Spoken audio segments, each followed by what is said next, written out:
For as long as I can remember, I have always been curious and saw the spiritual side of things.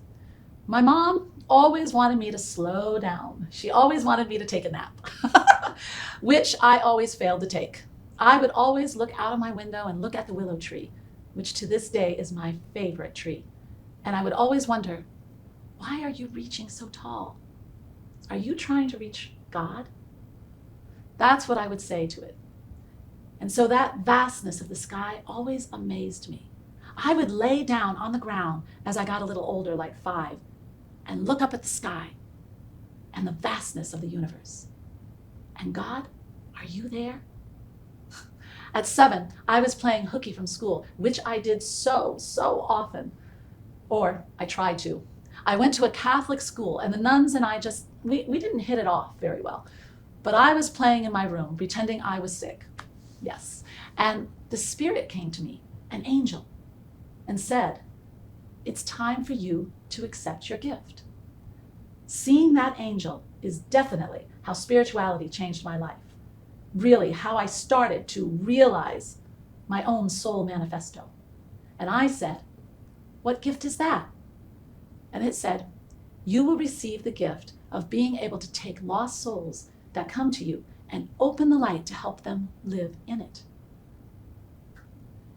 There are so many ways how spirituality changed my life.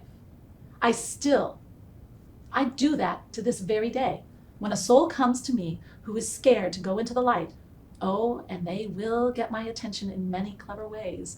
Dreams, letters, callers on my radio show. I might run into them every day for a week until I say, I think we're supposed to talk. Is there something you need me to help you with?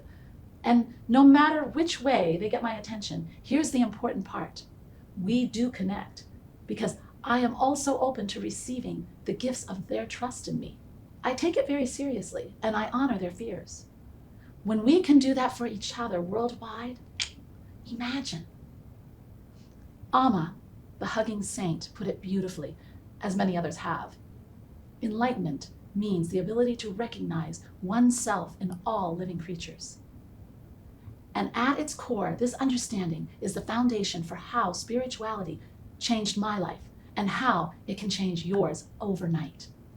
When you are facing the fears, pains, weakness, strengths, victories, failures, and beliefs of others, and you are able to recognize yourself in them all, you automatically have empathy and you have access to love them and treat them as your own.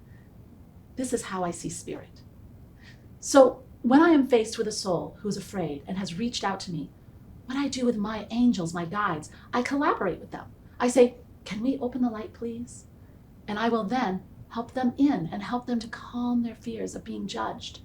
Many times it's a fear that they're not worthy or they're faking their brilliance somehow. They feel like an imposter, and I help them to step into the light. That's my part of the collaboration. So as a small kid, how spirituality changed my life?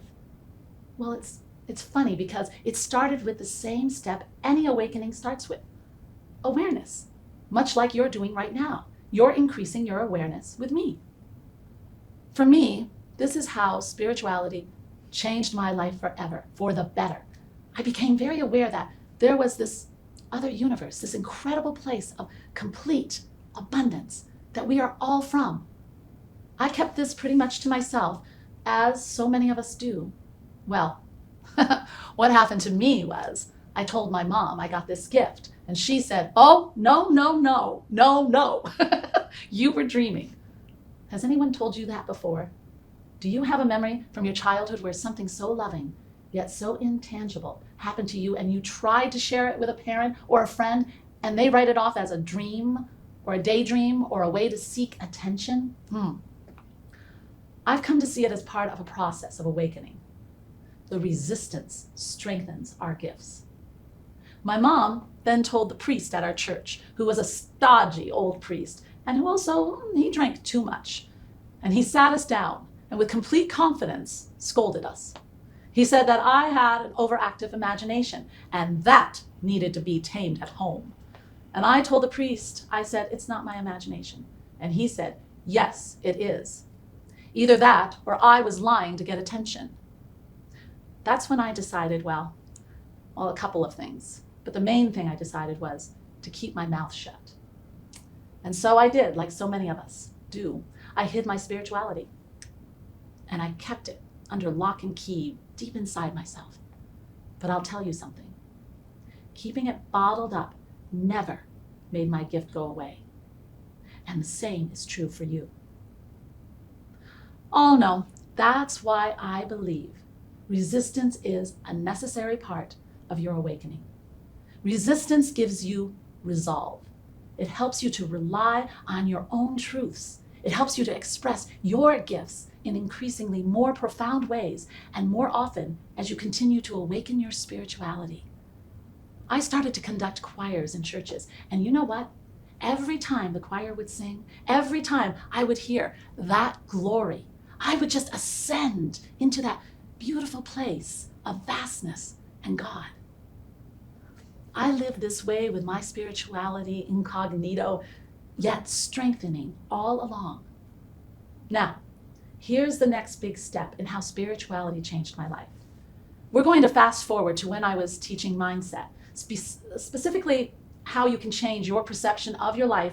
When you do that, then it changes because it must. And so that's when I wrote my first book, You Can't Escape from a Prison If You Don't Know You're in One, to help more people awaken from their prison to manifesting the life that they want to live. If you want to learn more about that, just click the link I've provided for you.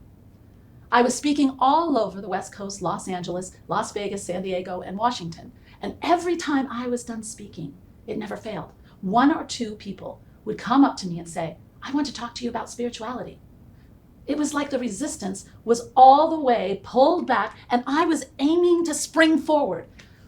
And then it came to a head when I was supposed to do an event. Well, actually, I call it my coming out party. I was in New York and I was actually doing an event with Elizabeth Gilbert of Eat, Pray, Love. And we were being interviewed together. And I started listening to her answers. And all of her answers were like the magic of this other world I knew so well inside myself. She was talking about creativity as this spirit, this entity, this little elf that would come into her room. She was sharing about all these incredible experiences she had that I knew were true because I had similar experiences. And I felt a little crack in the wall I put around my spirituality. Then I thought to myself, as she was talking, well, she's telling them about it, but she's not telling them how to get there. Now, here's the step most of us don't take, but it's a vital part of how spirituality can change your life too.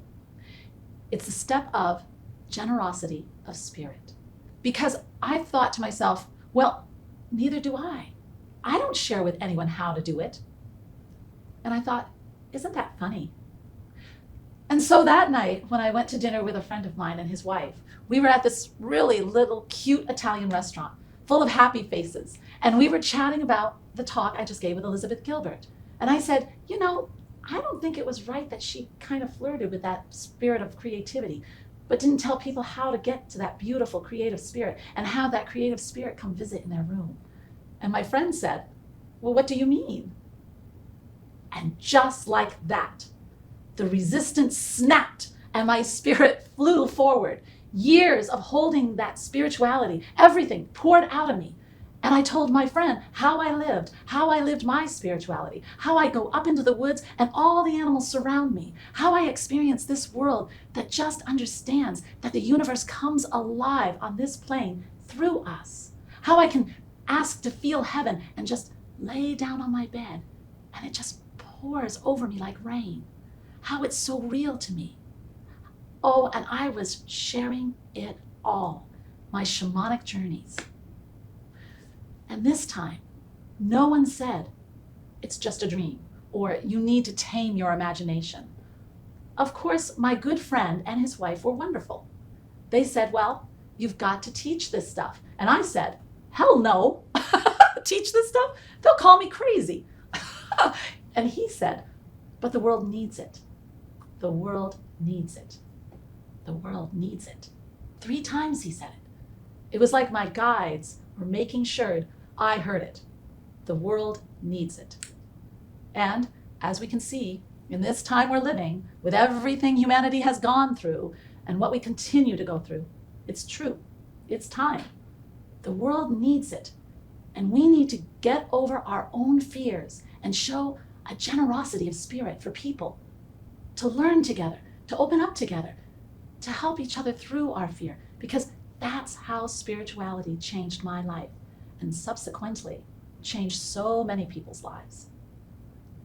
You know, resistance is the biggest thing that delays our manifestation, but resistance can also be the biggest thing that snaps us awake, opening our minds to what is right there waiting for us all along.